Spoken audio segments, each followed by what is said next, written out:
ونصلي على رسوله الكريم أما بعد فقد قال الله تبارك وتعالى في كتابه المجيد بعد أعوذ بالله من الشيطان الرجيم بسم الله الرحمن الرحيم يا أيها الرسل كلوا من الطيبات واعملوا صالحا وقال النبي صلى الله تعالى عليه وسلم كسب الحلال فريضة بعد الفرائض وقال في حديث آخر إن الله لم يجعل شفاءكم فيما حرم عليكم أو كما قال عليه الصلاة والسلام. دیکھیں یہ کوئی اسٹیج نہیں ہے یا کوئی پروگرام نہیں ہے جس پہ میں بہت کوئی لمبی چوڑی تفصیلی گفتگو کروں یا کوئی تقریر کروں. ظاہر دعا کے لیے میں حاضر ہوا ہوں اور میں بھی مختصر ٹائم بہت لے کر کے آیا ہوں اور پکارا گیا کسی مقصد کے لیے تو میں حاضر ہوا ہوں. تو دعا سے پہلے دو چار جملے کہنے کے تھے سوچ رہا تھا لیکن اب تو کہہ دیا گیا کہ کہنا ہی ہے اور اس میں ایک پیچ اور لگا دیا گیا ہے کہ دو ڈاکٹر حضرات بیٹھے اور ان کا ہاسپٹل چل رہا ہے اس تعلق سے بھی کچھ باتیں کہنے کی. بنیادی طور پہ جو ہمارے اور آپ کے اندر آج کے دور میں کمی ہے بنیادی طور پہ وہ ہماری سوچ اور تھنکنگ. ذہن میں یہ بات بیٹھی ہوئی ہے پڑھے لکھے لوگ جو دینی لائن سے پڑھے ہوئے بیچارے وہ بھی یہ سمجھتے ہیں اور جو دینی لائن سے نہیں پڑھے ہیں وہ تو بیچارے سمجھیں گے ہی.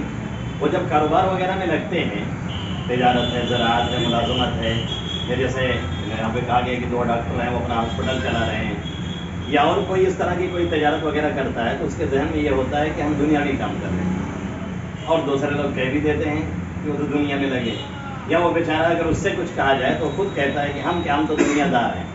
یاد رکھنے کی بات ہے ہماری شریعت نے دین و دنیا کا ایسا کوئی فرق نہیں بتایا ہے جس کی بنیاد پہ یہ کہا جا سکے کہ آپ دنیا دار ہو گئے اور ہم دیندار ہو گئے. دینداری صرف اس کا نام نہیں ہے کہ آپ ہاتھ میں ہردم تسبیح لیے رہیں. دینداری صرف اس کا نام نہیں ہے کہ آپ ہردم سجدے میں پڑے رہیں. دینداری صرف اس کا نام نہیں ہے کہ آپ صرف بیٹھ کر کے کسی گوشے گوشے میں اللہ اللہ کرتے رہیں. دینداری اس کا بھی نام ہے کہ آپ کمائیں لائیں اور کھائیں اور کھلائیں لوگوں کو. آپ بیوہ کے مسکین کے یتیم کے یتیمہ کے اور جو آپ کے آس پڑوس میں بھوکے بیچارے ہیں ان کی آپ کام ہیں اور ان کا سپورٹ کریں. اور سپورٹ کرنے کے لیے ظاہر ہے خود پاورفل ہونا ضروری ہے, خود کے اندر طاقت ہونی ضروری ہے, خود کا جیب بھاری ہونا ضروری ہے. ہم خود 2 روپے کے محتاج ہیں تو ہم دوسرے کا سپورٹ کہاں سے کریں گے؟ ہم کو خود ضرورت محسوس ہو رہی ہے کسی سے سپورٹ لینے کی تو ہم سپورٹ دیں گے کہاں سے؟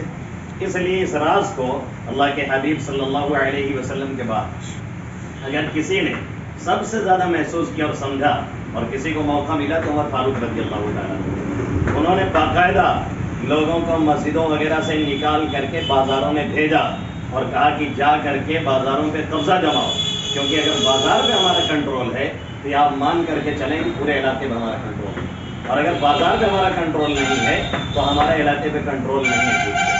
اس کورونا کال میں اور اس دجالی دنیا کے اندر ہم نے اور آپ نے کھل کر کے دیکھ لیا کہ چونکہ یہودیوں کا 60-70% شیئر پوری دنیا میں ہے اور بازار پہ انہی کا کنٹرول ہے, اس لیے وہ جیسے چاہتے ہیں کھولتے ہیں اور جیسے چاہتے ہیں بند کرتے ہیں, جیسے چاہتے ہیں چلاتے ہیں, جب چاہتے ہیں شیئر مارکیٹ کو اٹھاتے ہیں اور جب چاہتے ہیں گرا دیتے ہیں. ہم سمجھتے ہیں کہ یہ کام کہیں اور سے ہو رہا ہے, یہ کام وہاں بیٹھی ہوئی لابی ان کی کر رہی ہے اور دنیا میں ان کی تعداد 10% سے کوئی زیادہ نہیں ہے, لیکن گریجویشن ہے اور دوسری طرف معیشت ہے, اکنامک, دونوں اعتبار سے وہ مضبوط ہیں جس کی وجہ سے پوری دنیا پہ وہ حاوی ہیں, ان کنٹرول جمائے ہوئے ہیں. اور ہمارے قوم مسلم کا المیہ یہ ہے کہ ہم دونوں اعتبار سے کمزور ہیں. گریجویشن کیا ہے, تعلیم کیا ہے اور کتنی پڑھائی ہو رہی ہے یہ ہمیں اور آپ کو بتانے کی ضرورت نہیں.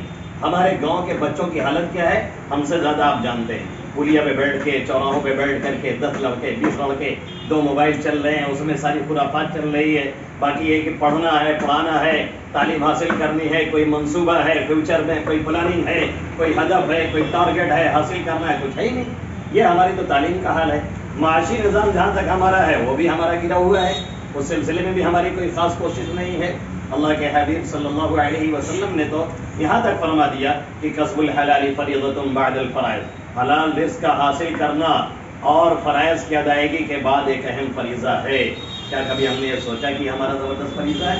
ایک حدیث میں غور سے سننے کی حدیث, ایک حدیث میں اللہ کے حبیب صلی اللہ علیہ وسلم فرماتے ہیں وہ شخص جو حلال رزق اس لیے کماتا ہے کہ ہم لائیں گے, خود کھائیں گے, بیوی بچوں کو کھلائیں گے, اپنی عزت بچائیں گے، گھر خاندان کی عزت بچائیں گے، لوگوں کے کام آئیں گے، کوئی بیچارہ یتیم مسکین فقیر جو بھی ہماری حیثیت ہوگی ہم اس کا سپورٹ کریں گے، ہیلپ کریں گے۔ آقا مدنی صلی اللہ علیہ وسلم نے فرمایا کل قیامت میں وہ شخص اس حال میں حشر میں آئے گا اور اٹھایا جائے گا تو اس کا چہرہ 14ویں رات کے چاند کی طرح چمکتا ہوا۔ کیوں؟ اس لیے کہ اس نے حلال رزق حاصل کیا تھا۔ کیوں؟ اس لیے کہ اپنے بیوی بچوں کے اس نے پیٹ پالا تھا اور ان کی عزت کی حفاظت کی تھی۔ کیوں؟ اس لیے کہ بیواؤں کے، یتیموں کے، مسکینوں کے کام آ رہا تھا۔ شریعت بجز خدمت خلق نیز بتسبیح و سجادہ و دلق نیز۔ شیخ سعدی علی رحمہ 6 صدی کے عالم فارسی کا یہ شعر کہہ رہے ہیں کہ شریعت لوگوں کی خدمت کے علاوہ کسی اور چیز کا نام نہیں ہے، گدڑی مصلح اور تصویر سے بھانجنے کا نام نہیں ہے، یہ بہت امپورٹنٹ کام ہے۔ اور آگے سنیے، اسی میں آقا مدنی صلی اللہ علیہ وسلم فرماتے ہیں اور اگر کوئی اس مقصد سے کما رہا ہے کہ کما لیں گے، بڑی کار لیں گے، لوگوں کو تنگ کریں گے، پریشان کریں گے، ہارن مار مار کر کے بائک والوں کو ٹارگیٹ کریں گے، ان کو ڈسٹرب کریں گے، آقا مدنی صلی اللہ علیہ وسلم نے فرمایا وہ کل قیامت میں اللہ سے اس حال میں ملے گا کہ اللہ اس پر غضبناک ہوگا، جبکہ وہ حلال لا رہا ہے لیکن مقصد غلط ہے۔ تو حرام لا رہا ہو تو پھر کیا ہو سکتا ہے آپ سمجھ سکتے ہیں۔ اس لیے 2 چیزیں امپورٹنٹ اس میں ہیں، ایک تو نیت صحیح ہو اور طریقہ صحیح ہو۔ نیت یہ ہو کہ کمائیں گے تو خود کے کام آئے گا، بیوی بچوں کے کام آئے گا، اہل اولاد کے کام آئے گا، گھر خاندان والوں کے کام آئے گا، دوسروں کا سپورٹ کریں گے انشاءاللہ۔ اور دوسرے یہ کہ طریقہ صحیح ہو، جو طریقے سے آ رہا ہے وہ حلال ہو، کسی کو دھوکہ نہ دیا جائے، چیٹنگ نہ کی جائے، فراڈ نہ کیا جائے، اس طرح سے کاروبار کیا جائے تو یہ بے عین ہی دین ہے اور شریعت کا ایک اہم حصہ ہے اور اتنا زبردست حصہ ہے کہ اللہ کے حبیب صلی اللہ علیہ وسلم جب مکہ سے مدینہ ہجرت کر کے آئے، صحابہ کرام سب کچھ چھوڑ کر کے آئے تھے مکہ میں، سب لوگ فقیر ہو گئے تھے، قرآن نے انہیں کہا للفقراء، یہ سب فقیر کے فقیر ہیں، لیکن آقا مدنی صلی اللہ علیہ وسلم نے ان کو تجارت کی ترغیب دی اور حضرت سعد بن ربیع کے دوست ہیں صحابی رسول حضرت عبد الرحمن بن عوف جو بہت بڑے مالدار صحابہ میں سے، سب کچھ چھوڑ کے آئے غریب ہو کر کے۔ بنو قینقاع کا بازار یہودیوں کا پوچھا، انہوں نے کہا سپورٹ کے لیے ہم ہیں، کہا بھائی آپ کا سپورٹ کافی ہے لیکن بازار کا راستہ بتاؤ ہم خود کر لیں گے۔ گئے پنیر لیا، تھوڑی سی بیچا اور اس کے بعد پھر اس میں نفع ہوا، دوسرا سامان لیا، اس میں نفع ہوا، تیسرا سامان لیا اور 2-3 سالوں کے اندر حضرت عبد الرحمن بن عوف اتنے بڑے مالدار ہو گئے کہ یمن اور شام کے علاقے سے 700 اونٹوں پر لد کر کے ان کا مال آتا تھا۔ یعنی آپ یہ سمجھیے کہ 700 فارچونر پہ ان کا مال آ رہا تھا اور 700 اسکارپیو پہ اور انووا پہ آ رہا تھا۔ اب آج سے سمجھ سکتے ہیں کہ تجارت کی اہمیت کیا تھی آقا مدنی صلی اللہ علیہ وسلم کے دور میں اور صحابہ کے دور میں۔ اسی لیے امام احمد ابن حنبل رحمۃ اللہ علیہ فرماتے ہیں کانت الصحابہ یتجرون فی البر والبحر وکفی بہم قدوۃ، صحابہ کرام دریاؤں میں، خشکی میں، ہر جگہ تجارت انہوں نے کی ہے اور کرتے تھے اور ہمارے لیے پیشوا رہنما وہی ہے، کوئی اور دوسرا صوفی نہیں ہے، صحابہ کرام ہے اور آقا مدنی صلی اللہ علیہ وسلم ہے، اس لیے ان کو دیکھ کر کے چلنا ہے۔ اور تیسری بات جو کہی گئی مجھ سے کہنے کے کہ ڈاکٹری لحاظ سے کوئی بات کہی جائے تو ایک بات یاد رکھیں کہ ہم ہوں، آپ ہو، کوئی بھی کتنی بڑا ڈاکٹر ہو، شفا اس کے ہاتھ میں اللہ نے نہیں رکھی ہے۔ اس کے ہاتھ میں صرف کیا ہے؟ گولی دے دینا ہے، اس کے ہاتھ میں کیا ہے؟ انجیکشن دے دینا ہے، اس کے ہاتھ میں کیا ہے؟ کچھ کارنامے وہ کرتا ہے ظاہری اسباب کے تحت، باقی پورا فورس اس کا ہونا چاہیے اور دماغ اس پہ لگنا چاہیے کہ ہم دے رہے ہیں، اس نیت سے دے رہے ہیں اللہ رب العزت اسے شفا دے دے۔ قرآن مقدس میں حضرت موسیٰ کی دعا میں اللہ کیا فرماتا ہے؟ حضرت ابراہیم کی وَإِذَا مَرِضْتُ فَهُوَ يَشْفِينِ، جب میں بیمار ہوتا ہوں تو شفا کون دیتا ہے؟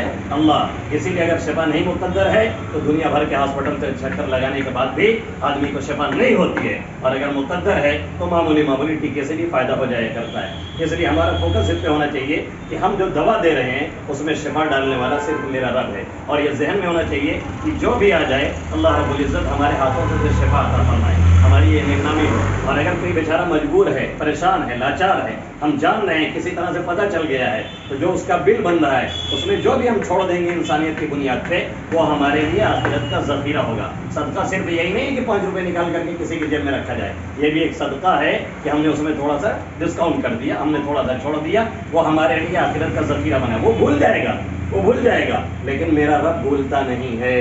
اس کی مثال بالکل ایسے ہی ہے، گلہری جانتے ہیں نا ہم لوگ، گلہری اس کا کام کیا ہے؟